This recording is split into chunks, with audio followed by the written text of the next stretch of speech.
What's going on, beautiful people? This is Frank E. Brady. I'm here live and direct at Sandbox Arts Council of Greater New Haven, and today's topic for the Skillshare is going to be how to successfully promote your event.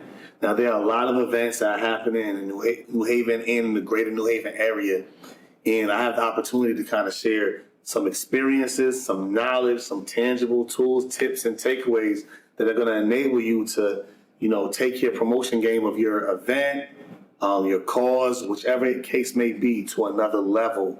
And these are just things that I've been proven over the years My background is I spent around 9 years in youth engagement, promoting and creating events.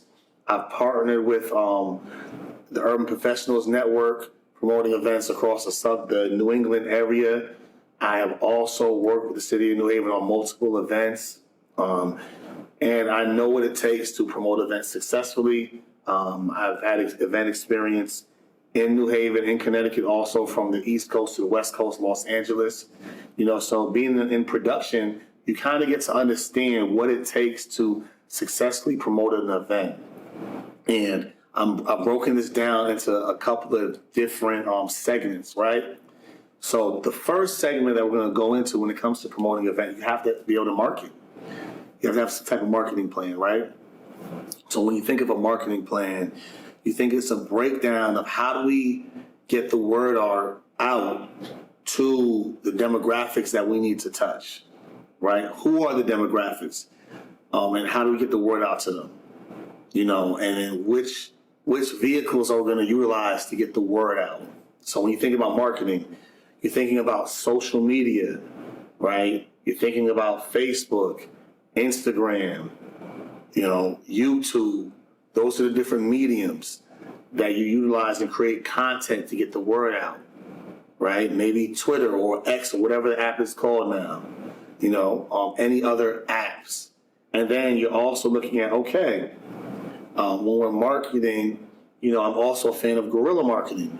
Where are you pulling up to in person? Where are you going to pull up to? What events have a already big population or groundswell of people that will already be there? And how can you get the word out to them on a human-to-human level? Because that's also part of the marketing. That's guerrilla marketing. That's on the ground level, boots to the ground, right? An example is, hey, I have a festival that I put on, a creative music festival. Now I know there are going to be a couple of events coming up in a couple of weeks that are going to have a lot of people there. Let's just say there's the International Festival of Arts and Ideas. There's a neighborhood reunion festival. I need to be over at those events with flyers in hand, getting to the people directly, right? Because there's still that human element of interpersonal connection. When you're thinking about a marketing plan, you have to have a structure. So, that means, hey, if my event is 3 months out from now, that means that I have a structure that's saying on a week-to-week basis, typed out, written out, or getting a calendar, on a week-to-week basis, these are the goals that I need to meet when it comes to getting my event out. That means I need to have the flyer completed by week 1 or week 2. I need to be able to now put on the calendar when I'm going to post, what events that are coming up that I need to be at in person, right? If I'm doing any radio interviews or press, what dates do I have those ahead of time so I can promote that? All of that should be leading up and building momentum to your actual event that you're promoting. But you want to have that in a structure. Another piece is, when you think about marketing, do you have a special invite list? When I mean a special invite list, whenever you're promoting an event, you want to have a groundswell of individuals that you know or connected to, or that you can do personal, direct invites and outreach to via text message, via email, via DMs, direct messages on Facebook or on Instagram. Who are those individuals? Try like 50 to 100 just to start. And that's your groundswell, right? That's part of the plan of marketing. You have to have a marketing plan. Who are your demographics? Who are you trying to reach? Where are they and how do you get to them? You have to think about that. That's the most important thing to think about. You have to have a structure. Because I'll be honest, promoting an event is not just posting on social media with no purpose and no plan. You have to have an intentional plan, right? Now, that's marketing, but you can market, but you also have to have content to put out there about your event, to promote it, right? So now we're gonna go into like content creation. So you have this marketing plan, you know who you're gonna be getting the information out to. You have your schedule of how you're gonna get the information out, but now you have to have the information to get out, the content. Content is king, queen, and everything in between, right? Content is fluid. Now, when we talk about content, I wanna talk to you about, it's more than just flyers, right? It's more than just posts. It's videos. It's recorded, pre-recorded content. It is you actually on camera speaking about your event. It's other people speaking about your event and posting those, right? Content is also, if you're doing this event again, or an iteration of the event, and you have past clips, you're posting clips of it and it being successful. Or you're using stock photos and stock images to promote your event as well. Because what you want to do with the content is you want to create anticipation, and then you also want to create some FOMO, fear of missing out, right? So energy attracts attention. Energy attracts attention. So the more energy, the more positive energy, people are enjoying this. This is what will draw people to gravitate them towards your posts and want to be at the event, right? Because you're creating the energy, you're projecting and creating the energy before people are even going to the event. So like, hey, I need to be at that event. It looks like it was great. It was live, lit. The energy was I got to be there. You have to create that I have to be there draw, that magnetism, right?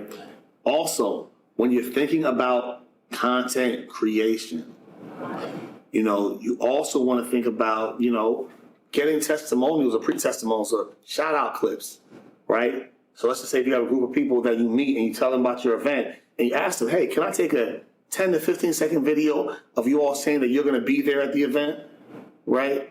Because that also builds momentum. So people see that there's a bunch of people saying, I'll be there, you need to be there, right? If you keep having clips of people saying, I'll be there, that's ingraining it into the people's minds or your audience that's watching this. Hey, there are people that are actually going here. I need to be here, right? So that's content. And then when you're thinking about content, it's not just what you're creating, but how you're creating it. So I want to give you 2 great tools that are going to help you in your content creation process when it comes to creating engaging and dynamic videos and visuals that, will be professional, that will look professional, look sharp, right? But they don't take a lot of know-how on your behalf. So the first tool I'm going to tell you about, great app. You can get it on Play Store or Google Play, depending on if you're Team Android or Team Mac OS, right? I'm Team both. You will use Video Leap. Video Leap is a real creation app, right? And you can create videos on it. They have pre-made templates that you can plug in clips, and they can actually auto-edit and mix the clips for you, too, with music that's already pre-licensed that you can post on your social media, to help promote your event. And the beautiful thing about this information, the music, again, is the licenses are clear. So you don't have to worry about Instagram or Facebook telling you to take it down, because they do that now, right? Video Leap, you can take, again, clips that you record in, upcoming clips, past clips, stock images, stock videos, and put those together and create promo videos, right? I recommend creating fresh content too, if you can, right? Fresh content of you talking about the event, fresh content of the venue that's going to be at, fresh content to create a sense of I need to be here. Again, it's all about the anticipation and the build-up when it comes to promoting an event. Another app you want to think about is Canva. Canva for me is good for visuals, like visual posters, flyers, graphics, those different things that you can take. when you're creating graphics, flyers, images, you can take pictures from past events that you've done. You can take pictures from past events that you can take a picture from another event that's not even your event if you get the permission, right? And use that as a promotional piece, because that's another image. And it's not a stock image, but it's an image from an event that's similar, right? And again, it's about the visual representation when you're thinking about content and the engagement piece. All right? So that's content.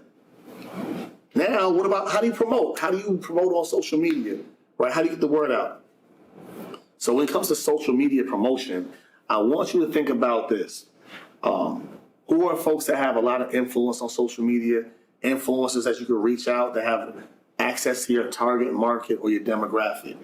Or who are individuals in your local community that have a lot of influence that you can have them as your influencer list and ask them to promote the flyer for you, post it on their pages, say that they're going. You might offer them a free ticket and a comp ticket, because what you're giving them in a free ticket and comp ticket, you'll make back by the tickets that they come out to you, tickets or the numbers of individuals that they help to bring out to your event, right? You can even give them a certain registration code if your event is a ticketed event, and then you can track how many people they actually get to bring to your event through the registration code when they put that in the purchase tickets or access to your event, right? Influencer lists, really important. Also, if you're using a platform like Instagram, IG, and we talked about marketing plan earlier when it comes to promoting your event, you can also IG has a feature on it, Instagram has a feature on it that's called scheduled posts. So you can schedule out your content, right? On, week ahead, I believe, try stuff with a week ahead. You can schedule out your content and it'll post like clockwork. That means you create the post, you schedule it out, and then let Instagram do the rest. And it will post, right? Scheduled post. That's part of the promotion. You also want to think about having an advertising budget. If you want to, especially if it's an event that you're making money or raising funds, you have to put some money out there as well. You have to use the money to make money. In some way, shape, or form, you have to use money to make money. So have like an advertising budget. Hey, start with $20. And, you might have certain posts like the promotional video, promotional flyer. If you want to have a bigger reach on your target demographic online, you put some money on the paid advertising, right? To push the reel, to push the photo, so they can get more access. Because here's something that a lot of folks don't know about the algorithm on social media. When you're promoting events, if I have, let's say, 1 million followers, right? And that 1 million followers that I have, when I put a post out, let's just say only 20% of them sees that post. Instagram is like, why would I let you see, why do I let 1 million people see your post at once without me getting my check, my cut of it, right? For instance, I think, 1 million people tune into a football game or a sporting event? And if 1 million people can do that, when 1 million people tune in, advertisers buy advertising slots through commercials, sponsorships, ads to capitalize on that 1 million eyeballs. So Instagram is like, if advertisers are doing that there, why would I let you have access to your full amount of followers without you having to pay to play? Right? So you have to have some type of advertising budget, right, to help push your ads, paid advertising. They give you access to your demographics. They give you metrics. You can track how many people see your content, which is also important too when you're promoting an event.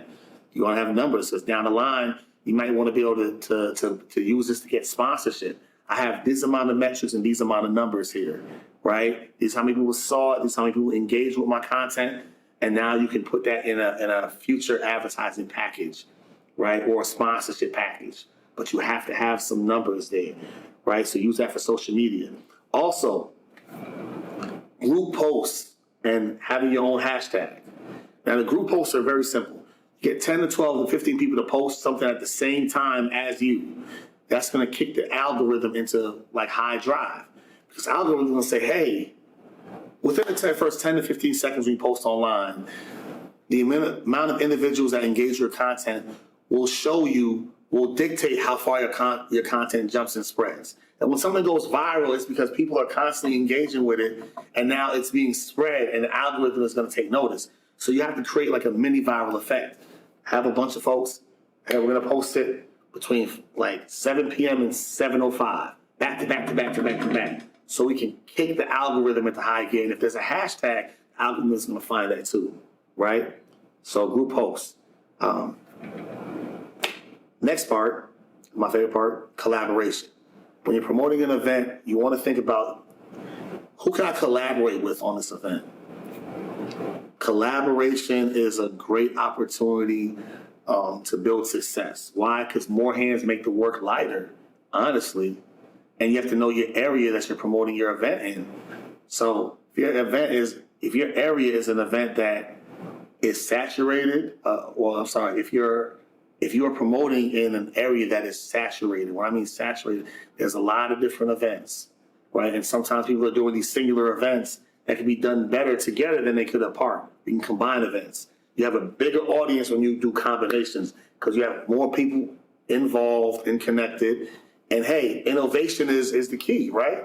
If you're innovative and you're connecting with different people in different organizations, you have a bigger pot of people to pull from and to pull into your event to come, because you have more people working to fill the event, to get it out there, right? That's the beauty of collaboration, everyone. Like, you want to think about what nonprofits, what for-profits, what organizations, are they aligned with the mission that you're aligned with, right? Are they value aligned, right? So now that combination can come together. Let's just say if I do a community festival and I want to get as many organizations that are aligned as possible, I'm going to contact the nonprofits. I'm going to contact an organization. Let's just say if we're taking money or selling, tickets, I'm going to contact the organization that has a big reach, right? That I can say, we're going to donate 20 to 25% of the proceeds to this organization. If the organization already has a big reach, they're going to get people in the door, right? And now they are getting a cut of the donation. So when you're promoting an event, you have to find this, and this is the last thing I'll say, a win-win-win-win-win scenario. How do I set up an opportunity for me to win by putting others in position to win that will push my win forward, right? So that looks like this. I'm creating an event. Let's just say I'm doing a concert, promoting a concert. And I know that there is a youth program that's based in the arts, and they need to get young people exposure on stage and, to perform their arts, right? So I'll put the concert on, I'll give them a performance slot, and they just have to promote and get it out there.